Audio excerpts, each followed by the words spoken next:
Y es la historia del amor de una joven judía con el charro negro. Y de eso, en cierta forma, trata el libro que presentamos hoy. Paloma nos brinda un relato que recoge los días de vacaciones de verano en Cuautla, Morelos, de una familia judía de origen europeo que construye su educación sentimental bajo el influjo de los dos cines del pueblo, las imágenes de Jorge Negrete, Tintán y Pedro Infante, y las canciones que subrayan un amor a la mexicana. Así como, por ejemplo, cuando se lee la novela Batallas en el Desierto de José Emilio Pacheco, uno tiene el soundtrack, la música de fondo que dice por hondo que sea el mar profundo.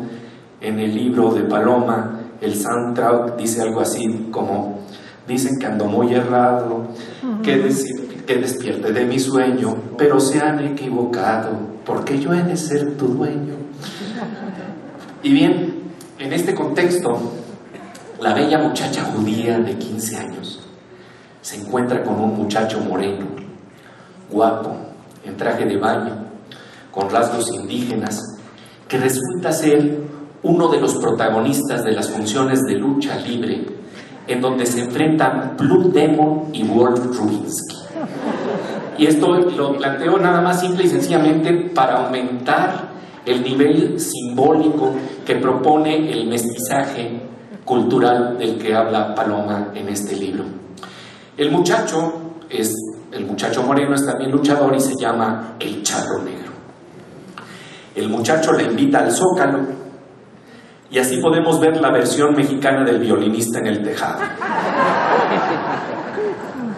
Es la historia, en esta historia de Sholem Aleichem, una joven judía en una shtetl, al enamorarse de un novio ruso, reta la continuidad de la tradición.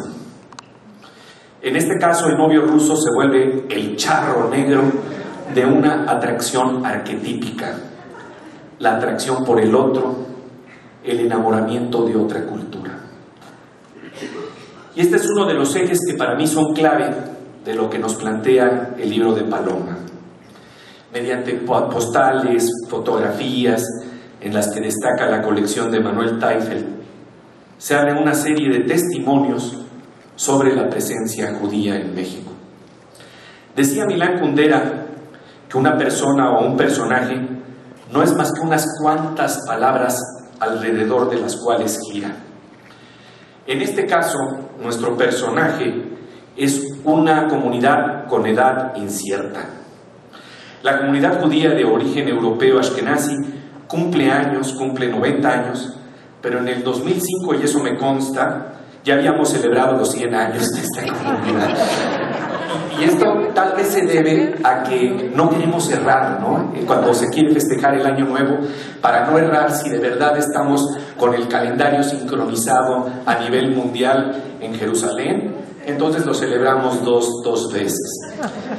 En todo caso, estamos hablando de un personaje mítico, como el mismo Gabriel García Márquez. Yo me acuerdo que cuando hicimos en Canal 22 un programa especial en torno a su 75 aniversario, había una gran duda. ¿Era el aniversario 74 o el 75? La biografía en realidad no era clara. Pero en todo caso resolvimos la situación porque nos dimos cuenta que este marco nos daba casi el título de un cuento que bien podría firmar el Gabo, el hombre que cumplió 75 años 2 veces. Y eso es lo que pasa con la comunidad ashkenazi. Aunque ahora se come unos cuantos años, tiene un origen un tanto cuanto incierto. ¿Cuántos inmigrantes se necesitan para marcar el nacimiento de una nueva presencia en tierras mexicanas? Lo que sin embargo queda claro es que el ADN del encuentro entre la cultura mexicana y la cultura judía está marcado, como consigna Paloma, por unas cuantas palabras básicas: identidad, pertenencia, exilio, origen, arraigo y desarraigo. Y lo interesante es que estas palabras están en la misma frontera del problema de toda identidad, una profunda herida. En el libro de ensayos El silencio del cielo, el escritor Amos Oz examina la obra de Agnon, Premio Nobel de Literatura en 1966, y justamente indaga esa herida. Amos Oz dice que tal vez podríamos aventurarnos a decir que el vuelo de la imaginación de un narrador es tan alto como la profundidad de su herida. Y en términos de Agnon, se trata de una grieta en el alma que registra con fidelidad paradojas entre mundos irreconciliables. Cuando vive en la diáspora europea, Agnon anhela Jerusalén. Cuando vive en Jerusalén, es como si viviera en el exilio y anhela el mundo perdido en Europa. Esta misma tensión desgarradora es la que recoge el libro de Paloma. Un amor ambivalente ante el mundo perdido y heredado. Un amor ambivalente hacia el nuevo mundo en el que se debe florecer. Quiero decir que este problema y este dilema no es exclusivo de una diáspora particular del judaísmo o de cualquier otra cultura. Expresa la tensión entre tradición y modernidad. Me gusta mucho citar a Judith Boxer precisamente en este gran libro que habla de el encuentro, que a ustedes de alguna manera les tocó editar. Y en este libro ella plantea que el problema es cómo abrirse al otro sin dejar de ser uno mismo. Y por supuesto, como les digo, este es un dilema universal. En El laberinto de la soledad, el poeta Octavio Paz se preguntaba en torno a la cultura mexicana qué es lo que somos más allá de nuestras máscaras y cómo realizaremos eso que somos. Es decir, a final de cuentas, la pregunta que está haciendo Paz es cómo floreceremos como mexicanos. Fíjense qué interesante el tema. Y Paz es un hombre abierto a otros mundos y se pregunta sobre lo que lo hace ser mexicano sin caer en nacionalismos. Pero resulta que lo mismo sucede con otros hombres paradigmáticos de esta cultura que se trata de abrir a otros mundos. Estoy hablando de Sigmund Freud, por ejemplo. Son hijos de la modernidad, del deseo de cultivar rasgos morales e intelectuales del más alto nivel para estar a la vanguardia del pensamiento en su época, pero al mismo tiempo son plenamente conscientes de que a pesar de que el pasado nos acecha con sus repeticiones y con atavismos que a veces dan vergüenza, en esa memoria persiste el misterio de la identidad. Como dice un proverbio hindú, cuando tengas una mosca en la nariz, quítate la mosca, no te cortes la nariz. Y este proceso es muy delicado, es difícil, requiere discernimiento y valor, y está además acotado por nuestras propias limitaciones. Al examinar el marco, por ejemplo, intelectual y de contexto del tiempo, lo que le llaman el Bildung, de la construcción de Freud, del proceso de construcción de Freud, el destacado psicoanalista Arnold Richards nos hace ver a un hombre que quiere deshacerse de los prejuicios y supersticiones de su propia cultura. Un proceso que, por cierto, es muy similar al que encuentro en algunos testimonios que se recogen en el libro de Paloma, como por ejemplo el de Julio Thorenberg. Es verdaderamente algo que nos habla de cómo, a pesar de la diversidad de tiempos y espacios, hay una inquietud común a lo que quiere decir estos dilemas. Se trata de personajes que tratan de asumirse como parte de la nueva cultura.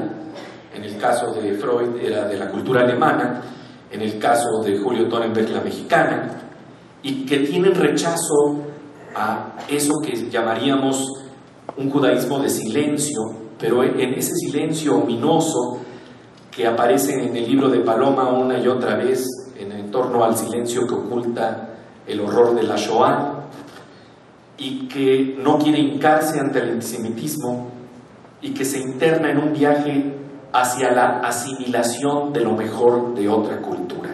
Y por eso estamos rondando terrenos tan delicados, y por eso aprecio mucho que exista un libro de esta naturaleza.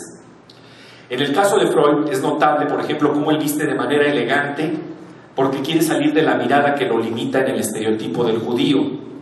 Cambia el yiddish por el griego. Y sin embargo, su matriz de pensamiento sigue siendo judía, a pesar de que Freud no valoraba esta lengua particularmente. Y aquí nos encontramos con algo que me parece siempre asombroso, porque los novelistas tienen la posibilidad de rasgar atrás de lo que está en un lenguaje, y es precisamente el novelista Isaac Bashevis Singer quien nos dice que el yiddish era freudiano antes de Freud. Es decir, estamos hablando de una lengua que tiene una picardía, que tiene una forma de abordar el mundo, de organizar la estructura de la vida, en donde hay transgresión. Y esto me parece importante, porque ahora que Isabel plantea, ¿y qué pasó entonces con esa generación, con esa herencia? ¿Qué ha pasado con esa transgresión? ¿Dónde se quedaron los sueños de justicia? ¿Qué ha pasado con las siguientes generaciones? Es importante también recordar el ADN para ver si puede resurgir, o cómo surge, o cómo se expresa en la cultura mexicana ese judaísmo que está atado o que está vinculado también con esas raíces de rebeldía y con esas raíces de tratar de modificar lo que uno siente que es injusto. Este es uno de los grandes rasgos que tal vez caracterizan a la cultura judía, pero que a veces convenientemente olvidamos. Cuando ya nos sentimos acomodados, cuando ya nos quedamos perfectamente establecidos, se nos olvida que venimos de un mundo en el que nosotros éramos los emigrantes y los que vivíamos en la periferia. Y bueno, esta impronta cultural del yiddish que tanto le importa a Paloma, como lo hemos visto en este libro y en toda su obra, tiene una picardía, una forma de revelar lo sutil y lo invisible que produce un gran fermento creativo. Esta historia ya la he contado en alguna ocasión, pero me encanta marcarla en este contexto. El yiddish también fue surrealista antes del surrealismo. En 1912, por ejemplo, el artista plástico Chagall pintó un autorretrato que dejó sorprendido a la crítica. ¿Por qué? ¿Qué quería decir esa mano con 7 dedos que dibuja el momento de dibujar? Hay algo ya casi adelantándose a Escher. Dibuja el momento de dibujar, pero la mano tiene 7 dedos, le ganó a Escher. Como ocurre con los críticos, se hicieron bolas y se hicieron también a veces interpretaciones que rebasan lo que la obra quería significar. Que si Dios había creado el mundo en 7 días, que si eso hablaba de una imaginación vanguardista, ¿no? Tal vez la respuesta estaba mucho más cercana del mundo de Chagall y de su propia lengua. Estaba traduciendo en imagen una expresión en yiddish, mit alles in Finger, que dice que hagas tu tarea con todos los 7 dedos de la mano. Y eso se dice cuando se requiere toda la fuerza creativa para lograr algo. No bastan 5 dedos, también entran los dedos de la imaginación, los recursos imaginarios que se incorporan a nuestro cuerpo y a nuestras manos. Se pone en movimiento la realidad del deseo. Y estos rasgos, a pesar de que pueden estar adormecidos, y esto sería tal vez objeto de seguir explorando esta identidad, como creo que bien lo marcó Isabel, estos rasgos, sin embargo, subsisten en nuestra identidad, aunque pensemos que ya no son nuestros. Por eso, la indagación que hace Paloma en torno a los residuos de una lengua, de una manera de organizar el pensamiento que sigue latiendo detrás del español, incluso de ya las generaciones nacidas en México. Hay, por ejemplo, un libro muy interesante que se llama La Bobe, de Sabina Berman, en donde yo les invito a ver cómo se ponen los adjetivos en función de los sustantivos, y se van a dar cuenta de que hay una organización del mundo que, aunque nosotros pensamos que ya estamos hablando perfecto español, tenemos todavía la incorporación de otras formas de hilar las frases. Y lo más interesante es que hay un ADN también de izquierda, de lucha social, que perteneció al mundo judío europeo y que quiero recordar aquí, en este marco de los 90 años de celebración de esta comunidad. Ahí está, por ejemplo, el documento de Paloma, en donde aparecen las fotografías de las páginas de un libro de Engels, traducido al yiddish. Está también los libros de Marx, traducidos al yiddish. Investigar esa identidad tan rica, tan difícil de atrapar, tan ambivalente, no es un proceso fácil. El novelista israelí Abe Yehoshua dice que en el judaísmo coexisten los elementos de una nación, de una tribu, junto con los de la religión, pero de hecho no es ni propiamente una religión ni una nación, sino algo problemático que se mueve entre estos dos territorios. Históricamente a veces prevalece uno y a veces otro, y aquí se encuentra, de acuerdo con Yehoshua, la clave de la supervivencia, aunque ello trae como consecuencia una inquietud fundamental respecto a la identidad. Una cultura, un pueblo milenario, siempre está discutiendo sobre la definición de su ser. Y una cultura de la pregunta y de la paradoja y de las contradicciones produce resultados espirituales dolorosos que sin embargo pueden ser muy creativos. Y les voy a contar una historia que a mí me lo alumbró perfectamente, porque puede ser el problema y el dilema que está planteando con el mestizaje cultural Paloma, pero que es un problema que abarca a todo ser humano. En este caso tiene que ver con Chaim Potok, el gran novelista Chaim Potok, y la paradoja se expresa en medio de un mundo religioso ortodoxo. Él descubre de manera... Fíjense, fue muy interesante cuando Chaim Potok estuvo en México. Yo me acuerdo que llegó nada más por un día y yo dije, por favor, en el Canal 22 tenemos que encontrar unas cámaras porque nada más va a estar una tarde. Y en fin, en ese entonces teníamos una cámara y media para todo un noticiero. No, es interesante saber qué quiere decir una cámara y media. Pero el asunto es que logramos conversar con él y me acuerdo la fatiga que tenía y cómo cuando vio que era una entrevista para la televisión todavía era así como, bueno, me van a preguntar lo de siempre, va a ser un poco aburrido, tengo que contestar por cortesía. Y entonces yo empecé con esta pregunta: señor Potok, ¿usted es rabino? Dice, sí. Digo, ¿usted es novelista? Sí. A la hora de escribir, ¿a qué le es fiel? ¿Al novelista o al rabino? Y entonces despertó. Y fue muy interesante, porque entonces me contó, por ejemplo, que cuando él era pequeño, le interesaron mucho los dilemas que planteaba un novelista católico como Evelyn Waugh. Y de hecho, Potok tiene una novela en donde el hijo de un gran rabino está interesado en los mundos de Freud, que son herejes en contextos completamente cerrados. Y lo impresionante es que Potok mismo era rabino. Y luego me dijo que el problema es que él había vivido un gran destierro. Porque aunque amaba profundamente el mundo ortodoxo, y si conocía a alguien en ese mundo ortodoxo era él, ya no lo reconocían como parte de ese mundo. Y por el otro lado, en el mundo secular, era considerado demasiado religioso. Y bueno, sin embargo, él no podía resistir el llamado de la inteligencia y de la compasión en donde quiera que se encontrara. En una vuelta de tuerca inesperada, me contó cómo su novela titulada Los elegidos, que explora el desgarramiento de la identidad judía justamente entre la tradición y la modernidad, eso que estás planteando en tu libro, fue de un gran valor para una monja católica en Filipinas. Ella le escribió, para una monja católica en Filipinas, ella le escribió para darle las gracias por iluminar sus propios dilemas. Y esto me parece maravilloso porque entonces estamos hablando de la apertura a la universal.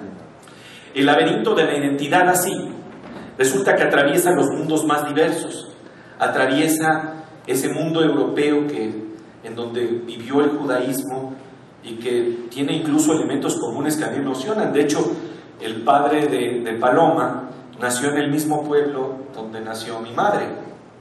Y entonces tenemos recorridos comunes. Por otro lado, también hay imágenes que están vinculadas a Sefarad. Vamos a estar vinculados con el ladino, con el mundo árabe, con estampas mexicanas entrañables, en las que empezamos a permearnos de otras miradas, de otras improntas culturales que dibujan un rostro siempre en movimiento. Aunque el fanatismo quisiera detener el tiempo y decir, aquí se plantea nuestra identidad para siempre y esta es nuestra identidad, no nos damos cuenta que estamos ante el río de Heráclito, y que somos cambiantes. Y lo interesante es que en esta misma cultura hay también un deseo, como lo demuestra tu libro, Paloma, de un amor al legado, pero también al deseo de integrarse y florecer en otra cultura.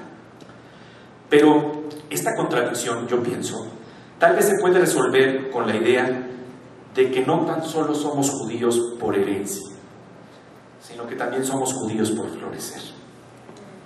Y quiero plantearlo en estos términos, porque estamos hablando, si somos nada más por herencia, está fijada por siempre.